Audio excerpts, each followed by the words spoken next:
First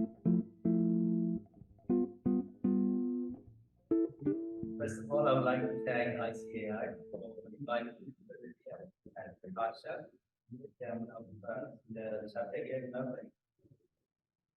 So I'd like to talk to you about big data, right?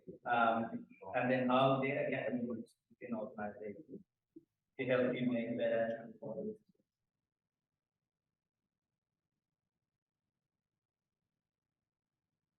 When Asha reached out to me, I suggested a few different topics to him. And one of them is big data. And he picked big data. A few days after, when I thought about it, like, how am I going to make this for the conference? I'm hoping today's agenda, I will be able to cover that. We'll find out soon. So first of all, I'd like to probably start with explaining about what is big data, and then go into a bit more on the importance of big data, then some industry, some case studies, and then some techniques on how it's been analyzed, followed by automation, and then some implementation consideration. This could be a bit technical, but hopefully, I get a thought and ask the questions that we get.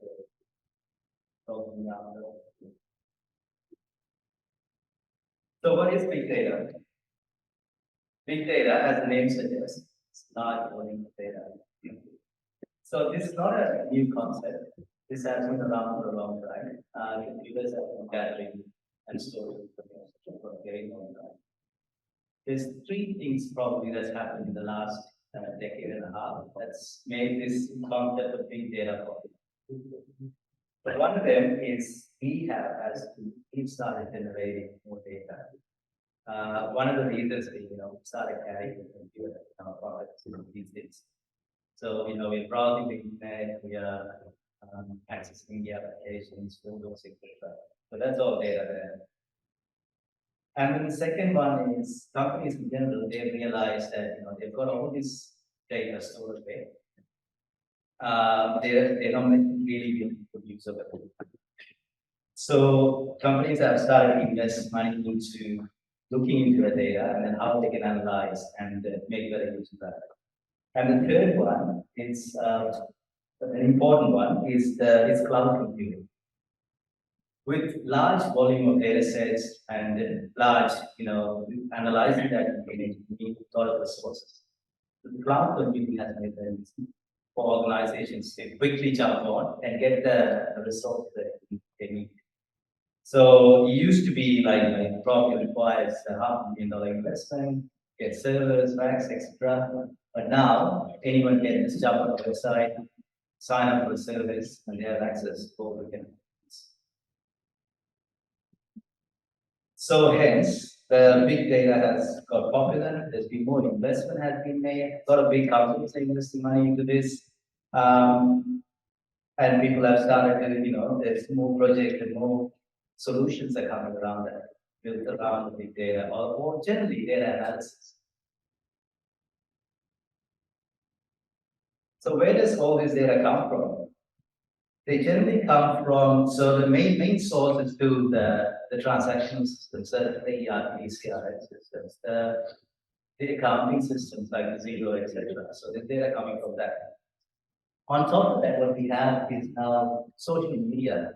So we got the Facebooks, the Instagram, YouTube. There's a lot of information stored away in those ones where you can understand about your customers, understand what the customer is talking about your business, etc. So there's information there.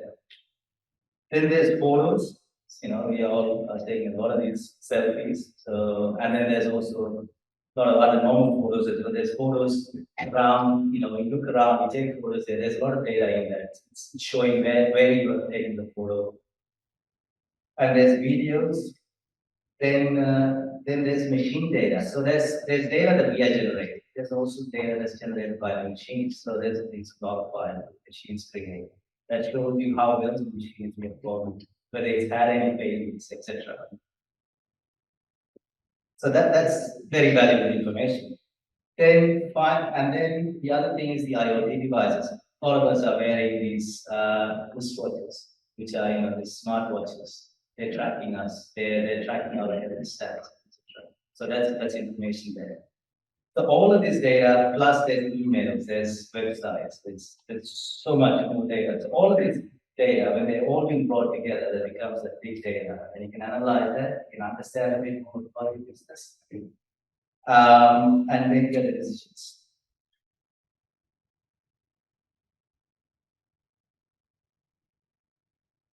So why big data is important? It's important because it allows for the analysis and extraction of valuable insight on large data sets. It can lead to improved decision making, cost savings, and new business opportunities. Additionally, big data can be used to identify patterns, trends, and relationships that would be difficult or impossible to detect with smaller data sets. It also enables organizations to respond more quickly to changing market conditions and customer needs. I've listed some benefits from big data, some what the companies have done, but there are many more. So one of them is product development. So Netflix is a good example. They use the data they gather from the people watching their shows and movies, etc. And then that's how they build their services, targeting people. The next one is the predictive. So this is in the financial industry. If you look at it, you can look at by analyzing the historical data, you can start to forecast better. There was someone mentioned about forecasting. It's being difficult. It's difficult because we really don't have all the data points to forecast out of it. So now by analyzing all the historical data, you can actually forecast better. You can even in the manufacturing industry, where these machine logs come into play, by looking at these logs, you can actually understand when the machine requires a service. So currently, a service, any vehicle or any machine service is done periodically every 6 months, 12 months, whatever. But by analyzing this, you can actually see that when is the optimum time service. You can improve the customer experience. Amazon is a very good example. So they use the data to improve the customer experience, optimize the prices. You can also with fraud and compliance to see whether you're complying with the federal requirements. So this is, by looking at all the financial data, you can actually identify whether there's fraud committed quite easily instead of having to, manually analyzing that information. Followed by machine learning. So, machine learning requires a lot of data. So this is data we feed that into machines, and machines are automatically learning from it, understanding trends, and giving us the outputs that we need. We can improve operational efficiency and then also drive innovation. So one of the innovations that's come out of this is dynamic pricing, as an example. So in the airline industry, they do that pretty well. So if you go to a website and search for a ticket and you come back again, the price is slightly gone up. That's because they like identify there's a demand for it. Or as people book more and more seats, the price keeps going up.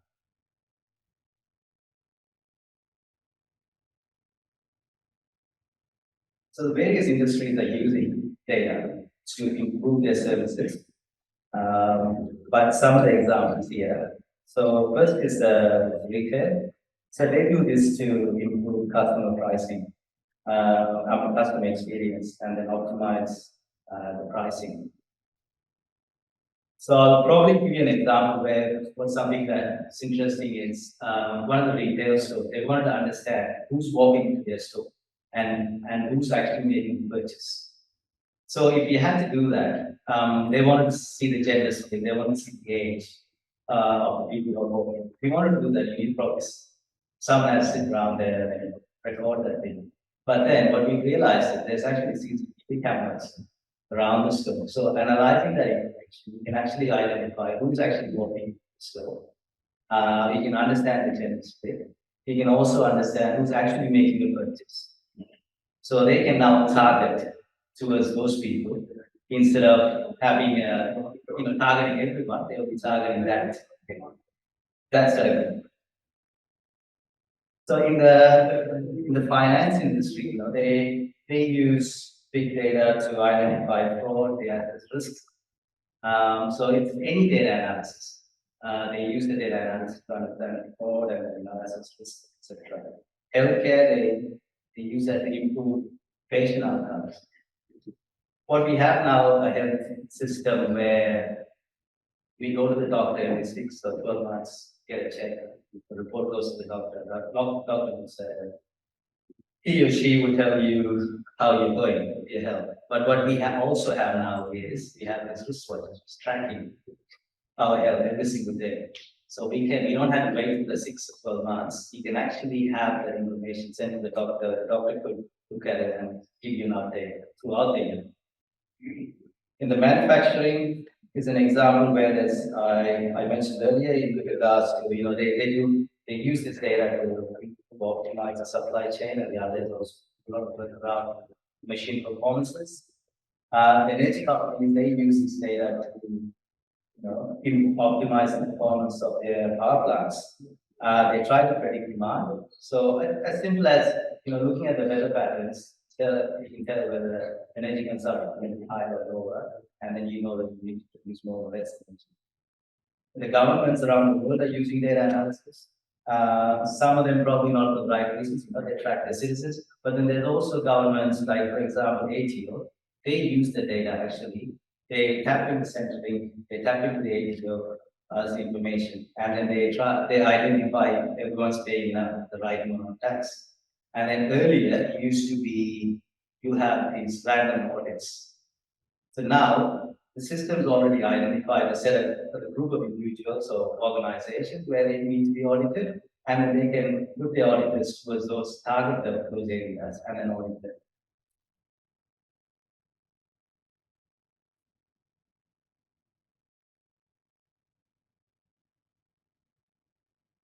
There are various techniques used to analyze the data. The first one is the descriptive one, which is, I think most of us would be used to. It's those standard set of reports, the dashboards, etc., that you look at probably every day. The other one is the predictive one. That's where the forecasting. So you're looking at what you have right now, and then you try to forecast out. Then you got machine learning, where you're actually feeding the machine a lot of information, and then getting the machine to give you the answers that you're after. And then finally, it's the statistical models, which is the regression linear model.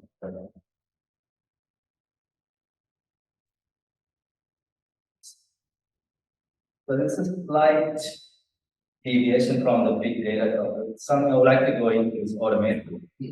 Another thing that's actually helping with big data. So we just mentioned about this large volume of data. It's not possible for someone to manually sit down and process that information or bring that information together. So that's where the automation comes into play. By automating the processes, you can actually that's probably the only way to do this. And then also that you can optimize the cost, and it's also becomes a scalable solution. So where automation is helping, so it's helping with the data processing. So this is where you're extracting information from different systems, websites, and then it's also helping you with analyzing the data. This is like the machine learning, so it's automatically analyzing and it's giving you the outputs that you're after. And then it's also helping with reporting. So these are automated reports. So you guys are probably quite familiar with this. You might be sitting with, taking data out into an Excel sheet and putting that into another Excel sheet, and then you look up and produce more report. All of this can be automated. There's reports created. So that's elevating the accountants up. Instead of having to do all of that to provide a report to management, they're actually analyzing that information now and providing why this has happened instead of saying that this is what happened. And there's also using automation, we can do real-time monitoring. And also the solution becomes much more scalable. So this is one of the organizations that we work with. They have won a contract recently that increased their revenues tenfold.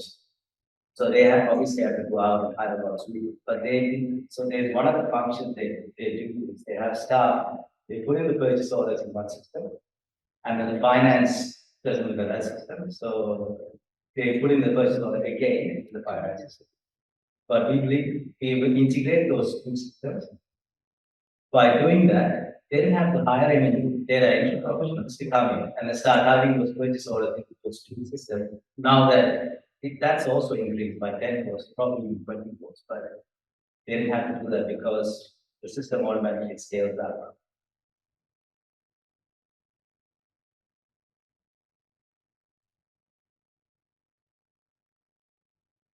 So there's some examples of automation. So first one is the sourcing data from various systems like the transaction systems, CRM, ERP systems. Then extracting data from websites. A lot of organizations around the world, they're doing a lot of work. They publish that, they do a lot of analysis. They publish that information out on their websites. The government bodies generally they do that. They publish all of that information on their websites, which is not really accessible. I mean, it is accessible, but now automation body they do is to go in and then download that data automatically from those websites, bring that in, combine it with the data you already have in house, and then able to provide much richer reports. You know, you can also process emails with automation. Another example where an organization that we work with, they work with a lot of contractors. So hence they have about 100, they have about 100 to 200 invoices a week. So what happens is when the contractors they do their work and they bill them every week, and then sometimes they say it's accidental, but sometimes they also bill for the same work, multiple times.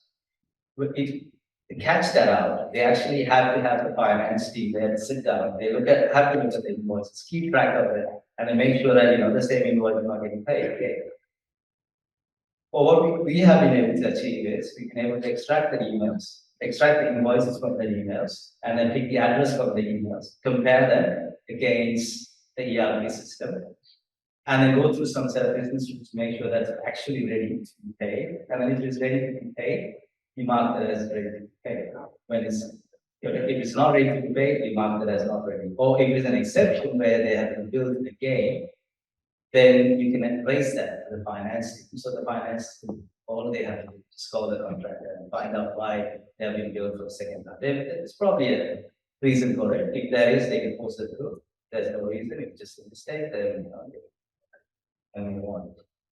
So what that's happened is now the finance team, instead of having to look at 100 to 200 invoices a week, they just have to look at a handful of invoices which are an exception. That'll frees them up to do better things. The other one is automated reporting, which is again this is reports that people are creating out of Excel, downloading data from various systems, putting that together, and then reporting back up to the management. So these can be automated. So all of this automated reports, they go out to the management, it has been emailed out, it goes out every day, or you log in and then the information is available. What it's also doing is, it's also what it's doing is the information is becoming available to the whole organization instead of one or two people holding on to that information. In the current in a lot of the times, business unit they want to see their P&L, they have to email the finance team, and then the finance team will have to do whatever they have to do, and then produce the P&L and send it out. But doing automated reports, the business unit can log in at any time, and they can have a look at this. And then you can put in security so that the P&L for that business unit is visible to that business unit, not the whole P&L or the whole company. There's also examples of where we have been able to like download data from systems and then combine them together. And this is something that used to take someone 3 to 4 hours a week, 3 to 4 hours a day to do this. So they only do it once a week, but it's just too long. We've been able to automate that, and then we can do that. It gets done overnight, and then you get the fresh reports every day.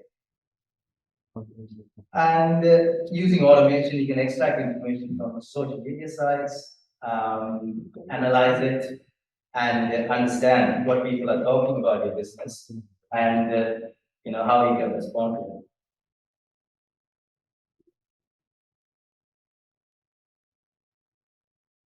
The next one on that is from big data is the machine learning. So you got all this data, it's automated, analyze it, but there's also this concept of machine learning. What it's doing is it's making it easier to analyze this information. So the chat GPT was mentioned earlier. So how did it know how to come up with the points? Because it learned from the data that's been given to it. So it's learned from looking at the World Wide Web, it learned, and then that's how it's able to do the things that it's doing now. So feeding a lot of data into the machine can increase the accuracy. It's automatic because these are machines. It's scalable, and then as you feed more and more data into this, what happens is it's continuously learning and it's getting better.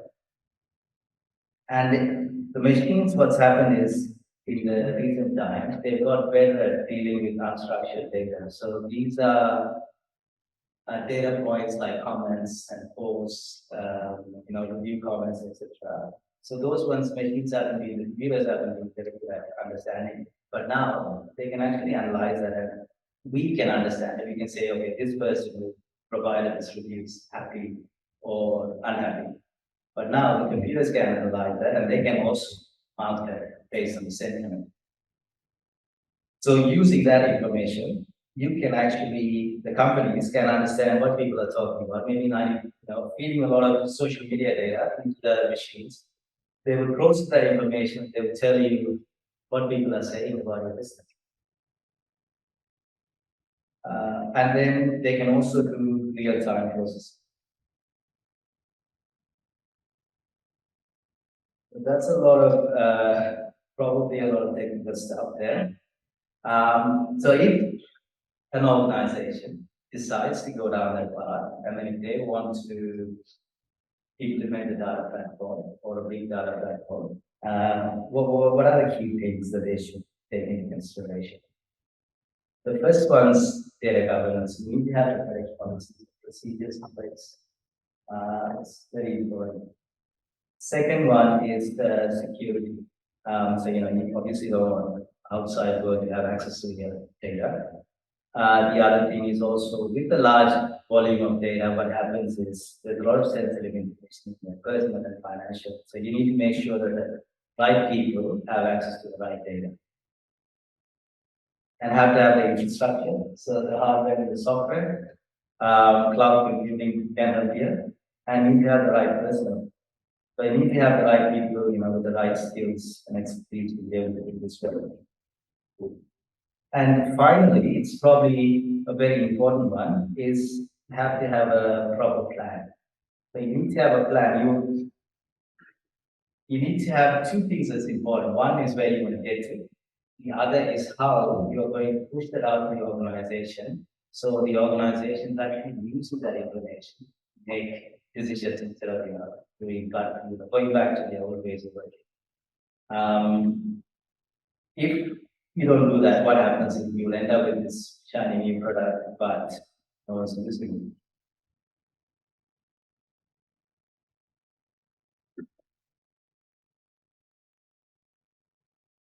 Next steps. So the next steps on this journey would be to first look at the current data landscape within your organization. So you look at what data you have, what sort of system you have in place, and then you look at where you want to be, so you can make the right investments to go from where you are to where you want to be. You also have to develop a comprehensive data governance and security strategies. Identify and hire the right personnel who are needed, and then also have a clear plan.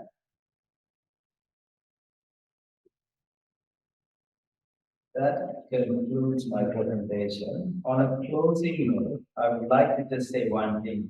This may seem all very technical or too complicated. But if you have any organization, if they have the right partner or right person in place, these things can be done really, really fast, really, really quickly. It has been done time and time again, and it can be done in a matter of weeks, not years or months. Thank you for speaking.